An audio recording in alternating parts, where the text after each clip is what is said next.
Now let's look at 2.1c, questions on this homework. It works very similar to 2.1b, except instead of putting in number values, you're putting in variables. Again, you're going to see, for example, 3c and 3d relates to this particular problem, and 4c and d is going to be for this equation. The 5 is going to reference this guy, and then the 6 is also going to reference this last one here. So if we look at, for example, 3c, what they want you to do is to first find g of a and then add to it g of b.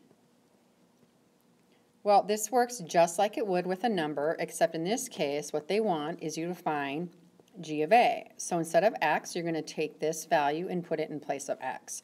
So that means you're going to do not 4 times x, but 4 times a.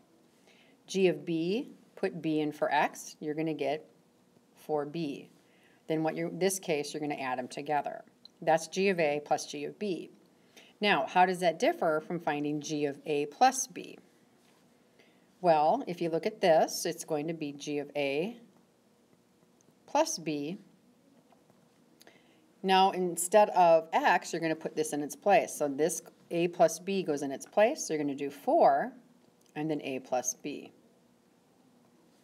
Now, on this, we should simplify it. So remember, what we can do is we can actually distribute the 4 through.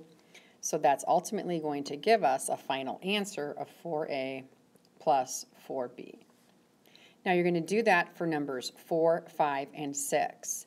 I will caution you to be really careful when you get to equation 4. Right here, when you put x squared. Remember, when we have something like, if we used to have, let's say, 2x and we would square it, and I'm just making this up so you can see an example. 2x squared means 2x times 2x or 4x squared. But remember, what if we had x plus 2 all squared? X plus 2 all squared is not x squared plus 4 squared. It means x plus 2 times x plus 2.